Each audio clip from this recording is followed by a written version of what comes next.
अस्सलाम वालेकुम वीवर्स, कैसे हैं आप सब। अल्लाह ताला से दुआ करती हूँ कि अल्लाह ताला आप सबको खुश रखे और अपने हिफ्ज़ व अमान में रखे।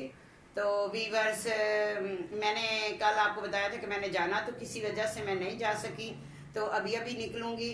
ठीक है, क्योंकि मेरी बेटी पहुँचने वाली है। वो तकरीबन 3 बजे वो लोग पहुँच जाएंगे लाहौर में, और मैं अभी इधर से निकल जाऊँगी। तो मैं आपको कल कहानी सुना रही थी वीवर्स के मेरी सबसे पहले बेटी की पैदाइश की। तो मैंने आपको बताया था कि चोरी हो गई थी। तो चोर जो था, जब वो चोरी करने लगा तो उसके मसलन के अंगूठे पे, उंगली पे कहीं भी वो छुरी लग गई। जब वो सब ऊपर को उठा रहा था तो काफ़ी गहरा उसको ना हुआ, तो खून नीचे बहता रहा और पेटी पे भी लग गया। और वो लोग लेके चले गए, पुलिस आई, सब आए, लेकिन सब ढूंढ रहे थे कि चोर कहाँ है, कि कौन चोर है, किसने की है।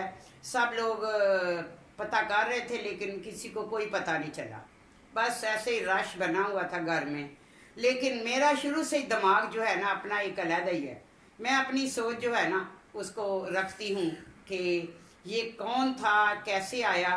तो मुझे बार बार जब वो लड़का अंदर आया तो उसके कद से मुझे लग रहा था कि ये जो है ना, ये वही गरम आंडे वाला ही है। ठीक है, मुझे ऐसे लग रहा था।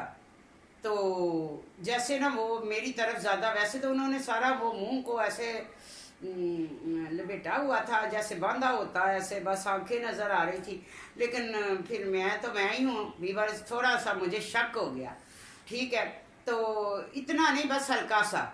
दूसरे दिन जैसे शक मज़ीद कैसे बढ़ा कि वो जो अंडे वाला था ना, उस दिन वो अंडे नहीं बेचने आया। 2 दिन वो अंडे नहीं बेचने आया। जैसे सुबह रश होता, घर के आसपास लोग खड़े होते, तो हमारी एक खिड़की सी थी, उससे बाहर पूरी गली को ना जाता था, नज़र जाती थी कि कौन आया। जैसे कोई दरवाजे पे आए तो मैं पहले देखती थी कि कौन है। तो बस मैंने ऐसे ही दूसरे दिन जब चोरी हो गई, दूसरे दिन शाम को ना कुछ लोग बाहर खड़े, तो वही जो है था ना अंडे वाला, उसने हल्की सी इधर पट्टी बांधी हुई थी, वो भी खड़ा था बाहर। मेरा और भी शक हो गया। मैंने अपने हस्बैंड को बोला कि चोर जो है ना, मैं आपको बता दूं कि ये अंडे वाले। वो कहते चल जा, तेरे तो अपने ही बस सारे हैं। नहीं नहीं, ऐसी कोई बात नहीं। मैं फिर खामोश रही। मेरे जहन में था कि अंडे वाला आएगा ना तो मैं उसकी चोट ज़रूर देखूंगी। 2 दिन अंडे वाला नहीं आया। ठीक है, दिन में वो घूम रहा था हमारी गली में, और मैं बार बार बार देख रही थी, जैसे लोग आते थे बाहर उधर इकट्ठे हो रहे। देखो, जब चोरी होती है ना तो फिर लोग तो, काफ़ी लोग फिर बातें तो करते हैं इकट्ठे होकर, जी ऐसे चोरी हो गई जी, इतने बजे वो लड़का आया, ऐसे हुए, 2 लड़के गए। तो वीवर्स, मैं जो थी ना अपना खामोशी से अंदर बैठी हुई थी, तो आई आवाज़ तीसरे दिन, गरम अंडे। मैंने कहा अब जाके देखूं कि इसके चोट लगी हुई है। ऐसे ही मैंने उससे कहा, हालांकि मेरा अंडे लेने का कोई प्रोग्राम नहीं था। मुझे खुटक रहा था कि वो कि चोर वही है। ठीक है, तो मैंने जैसे ही वो अंडे वाला आया ना, तो मैंने उसकी चोट देखी कि उसका चोट, मैंने उसका हाथ पकड़ लिया। पीछे मेरे हस्बैंड भी थे। मैंने कहा रुक जा इधर, मुझे तुम पे शक है कि तुमने ही मेरे घर में चोरी की है। वो लोग इकट्ठे हो गए, मैंने उसको लड़के को छोड़ा ही नहीं, वो छुड़वा के भाग रहा है। वो अंडे भी छोड़ के उधर ही भाग रहा है। लेकिन मैं भी फिर शोर किया, तो उसको जो है ना, मुझे पता चल गया। तो मैंने बोला बस मुझे तो ये बता दे, ये चोट तुझे किस जगह पे लगी, मुझे वो जगह बता, मुझे बता ये कैसे हुआ, और मैंने तुझे पहचान लिया पूरा। तो वो तो ऐसे वीवर्स मिनते तरलों पे आ गया। तो चोर वही था। मैंने उसे पकड़ लिया, वो मान गया। उसने कहा किसी को मत बताओ, मैं चीज़ें आपको वापस दे दूंगा। तो वीवर्स, ऐसे में मैंने उस उम्र में भी, सबसे पहले बच्चे में भी, चोर पुलिस ने नहीं पकड़ा, लोगों ने नहीं पकड़ा, चोर मैंने खुद ही पकड़ लिया था। एक छोटी सी गलती थी चोर की। ठीक है, और मैंने लड़के को छोड़ा नहीं था, और शोर इतना किया था, मैं मजबूत इरादे थे उसे पकड़ा था। मुझे पता था यही है। मैंने उसे कहा तुम ये बताओ, ये जो तुम्हारा ब्लड है ना, मैं अंदर मैच करूंगी और देखूंगी। मैंने कहा अरेंज किया हुआ, तुम्हारी ऊपर तक बात की हुई। वो डर गया, वो छोटा कच्चा चोर था। ठीक है, उसको तो पता था ये अकेली उस वक्त मैं लड़की होती थी, तो वो उसको पता था कि बस यही है और तो कोई है ही नहीं इसका घर में, ना कोई बड़ा ना कोई बात। मियाँ जो थे वो बस थे, वो तो दिन में पता नहीं कहाँ कहाँ घूमते रहते थे और शाम को आ जाते थे। तो ऐसे में वीवर्स मैंने चोर पकड़ लिया और अपनी सारी चीज़ें जो थी मैंने बरामद करवा ली। ठीक है, तो बंदे को थोड़ा सा दिमाग अपना करना चाहिए, तो खुला रखना चाहिए। तो बंदा जो है ना, ये पुलिस वाले को क्या इनके दिमाग है, ये भी हमारी तरह ही इंसान है। जो जब मैं ब्रिगेडियर साहब के साथ काम करती थी तो ब्रिगेडियर साहब कहते थे कि तुम बहुत इंटेलिजेंट हो और मुझे बता देते थे कि ये ऐसी बात है और उसका हल मैं खुद निकाल के देती थी।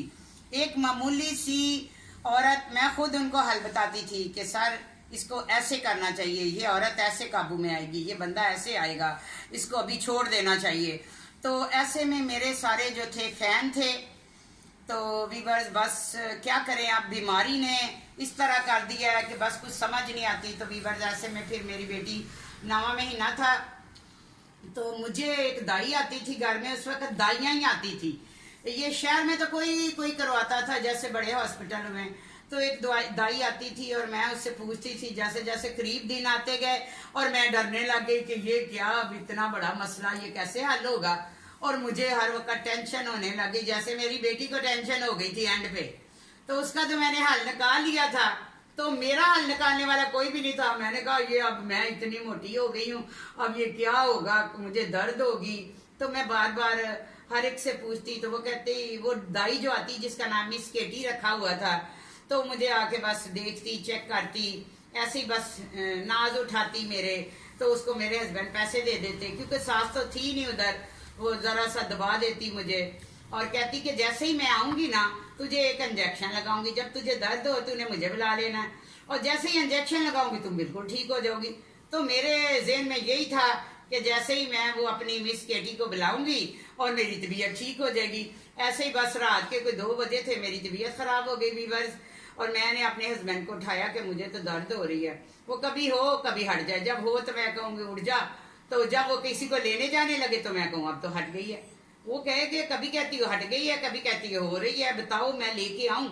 मैंने कहा, जब ऐसे ही सुबह की अजानें हो गई तो मैंने उससे कहा कि ले आए उसको ना। तो वो उनको ले आए। जब वो आई तो उसने चेक वगैरह किया, कहती अभी तकरीबन 3-4 घंटे लगेंगे। तो अब उसने मुझे इंजेक्शन नहीं लगाया, बस कह दिया कि मैं दोबारा से आती हूँ। तो वीवर्स वो दोबारा से जब आई उसने लगाया मुझे इंजेक्शन। उसने मेरे साथ बोला हुआ था ये बात झूठ कि जैसे इंजेक्शन लगाऊंगी तो तुझे सुकून आ जाएगा और बच्चा हो जाएगा। और जब उसने इंजेक्शन लगाया मेरी तो चीखें निकले, मैं तो रोऊं, मैं कहूँ ये जो है इससे तो मैंने केस ही नहीं करवाना, इससे निकालो बाहर, ये तो झूठी है। इसने कहा था इंजेक्शन लगाऊंगी तो आराम आ जाएगा, ये इंजेक्शन जो है तो मुझे और दर्द हो गई है। तो वीवर्स मैं तो बहुत तकलीफ में थी। वो तो बाद में आप बच्चे हुए तो पता चला, लेकिन पहली बार तो मुझे यही था कि इंजेक्शन से आराम आना है। अल्लाह अल्लाह करके बहुत मुश्किलों से, कोई कहेगी मैं कभी बोलूँ मैंने शादी नहीं करनी, पागल हो गई दर्द से, ऐसे पागलों की तरह बातें करूँ, किसी को अपने पास ना आने दूँ। बहुत शोर कर रही थी। ऐसे में बस किसी ने कहा कौन कहता है कि ये शोर करती है, ये तो बोलती ही नहीं है, तो शोर ही नहीं कर रही। मैंने कहा अब थोड़ा सा इसका ही कहना मानना पड़ेगा। तो फिर मैंने बर्दाश्त किया और मेरी बेटी पैदा हो गई माशाल्लाह से। तो मैं बहुत खुश हो गई, मुझे सुकून हो गया, मैं फिर ऐसे हो गई जैसे कोई तकलीफ थी ही नहीं। तो भी बस मैं बहुत खुश थी। फिर उसकी दादी आई, सब लोग आए, चचा आया, फूफो आई, ठीक है। तो मिठाई बांटी, बहुत खुशी की। बस वो खुशी ऐसे ही, वो शुरू से दिल के तो खोटे थे। तो उन्होंने जो अपना बेटी का वो उसके जो मेरी बेटी के वाला साहब से नईम साहब, उन्होंने कहा उसके चचा को कि जाओ तुम ये कौंसलर, यूनियन कौंसलर उधर लिखवाओ ये नाम, ये बच्ची का ना उसको अंदराज करवा दो। तो वो थे बेईमान शुरू से, उन्होंने करवाया ही नहीं। और मुझे उस वक्त वीवर्स पता नहीं था, अब्बू भी उसका इतना तेज नहीं था, उसको नहीं पता था मेरे भाई ये ऐसे करेंगे मेरी बेटी के साथ। तो उन्होंने कोई नाम अंदराज नहीं करवाया। ऐसे में मेरी बेटी हो गई और हम हमसे मुस्कुराते बच्ची की परवरिश करते रहे। फिर वीवर्स आज तक हमें वो जो गलती है, जो अंदराज नहीं हमने करवाया, तो आज तक हमें उस गलती का एहसास होता है कि काश कोई उस वक्त मैं ये करवा लेती। मुझे तो पता ही नहीं था कि ऐसे मसले हो जाएंगे, और ना उनके वालिद साहब को पता था अपनी ज़िंदगी में कि इन्होंने ऐसे किया है। तो बस अब जायदाद इनके वालिद साहब की बाहर यहाँ वहाँ अमेरिका में कंटेनर थे, अब तो वो फौत हो गए हैं। तो कंटेनर थे और बहुत प्रॉपर्टी थी अपना यहाँ पिंडी में भी प्लाट लिए हुए थे और खानगा डुगरा में भी लिए हुए थे। गुजरांवाले में राह वाले में कोठी थी, वो मुझे देना चाह रहे थे। जब इतनी 20 साल के बाद वो वापस आए तो वीवर्स उन्होंने बहुत चाहा कि मैं उनके पास जाऊं, लेकिन मैं अपनी ही एक आदत की थी, बस खुद मुख्तार थी कि गलत काम ना कभी किया ना करूंगी। तो मैंने अपने बच्चों को ऐसे ही पाला। अपनी बच्ची का जो हक था वो भी नहीं दिला सकी। अगर थोड़ी सी उसके साथ खराब हो जाती तो मेरा ख्याल है कि आज मैं भी करोड़पति नहीं अरबपति होती, लेकिन मेरा उसके साथ रिश्ता नहीं था और मैं उसके पास गई नहीं। और उसका जो चचा है आज भी वो सारी प्रॉपर्टी पे बैठा हुआ सब बन के, तो कोई भी नहीं ऐसा कि उससे जाके पूछे कि ये बच्ची का हक दो। तो बच्ची का हक बच्ची को नहीं मिला। ऐसे में जो उसका चाचा है उसका भी एक ही बेटा है, वो लोग ज़्यादा बच्चे रखते ही नहीं हैं, ना बीवियों को रखते हैं। वो तो अब भाई तो जो है देवर तो अपनी बहन के साथ ही है, तो बीवी उसकी भी ऐसी एक बेटे के साथ अलहदा रह रही है, मैं भी ऐसे ही हूँ। तो ऐसे में बेटा मेरी जो बेटी है तो बस वो भी मेरी तरह ही है, कुछ हाथ नहीं आया बाप की जायदाद से, लोग ही खा रहे हैं। तो वीवर्स मेरी सादगी की वजह से, सादगी तो नहीं थी बस सादा भी थी। अगर इतनी सादा होती तो चोर कैसे पकड़ती? चोर भी तो मैं नहीं पकड़ा। दिमाग मेरा शुरू से ही था, ठीक है। लेकिन बेटी के मामले में मैं गलती कर बैठी कि मुझे नहीं पता था कि ये जायदाद ऐसे मिलती है, और ना मुझे इन चीज़ों का इतना पता था। आज भी वो गलती जो है ना, मुझे बहुत तकलीफ होती है। तो अब क्या कर सकते हैं हम लोग? अब लोग कहते हैं जी पहले इनकी इसका अंदराज ही नहीं है, तो क्या करें। वैसे पूरे लोग जो है हमें कॉलें करते हैं, भी आ जाएं, आप हमें लिख के दे दें, हम आपको हिस्सा दिलाते हैं। तो हम किसी के पास नहीं जाते, बस अल्लाह पे ही है। तो अल्लाह बेहतर करेगा, जो भी करेगा। जो अगर हमारे नसीब में कुछ हुआ तो मिल जाएगा, ना हुआ तो नहीं।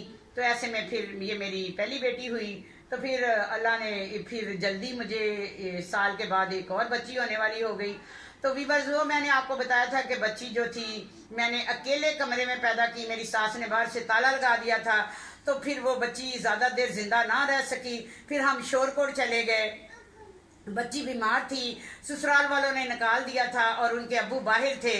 तो वो फिर बच्ची को क्या हुआ मैं अगली वीडियो में बताऊंगी। बच्ची का इंतकाल कैसे हुआ, बहुत सी बीमारियों के बाद वो अल्लाह को प्यारी हो गई। तो व्यूअर्स वो मैं अल्लाह को आपको ज़रूर बताऊंगी। अपना बहुत ख्याल रखिएगा, बहुत ख्याल रखिएगा, और मेरे लिए दुआ कीजिएगा। मुझे बुखार नहीं सही हो रहा, बुखार मुझे बार बार हो रहा है, बार बार हो रहा है। डेली मैं मेडिसिन ले रही हूँ लेकिन बुखार नहीं सही हो रहा। तो व्यूअर्स अपना बहुत ख्याल रखे, अल्लाह ताला आपको अपने ज़ुबान में रखे। अल्लाह हाफिज़।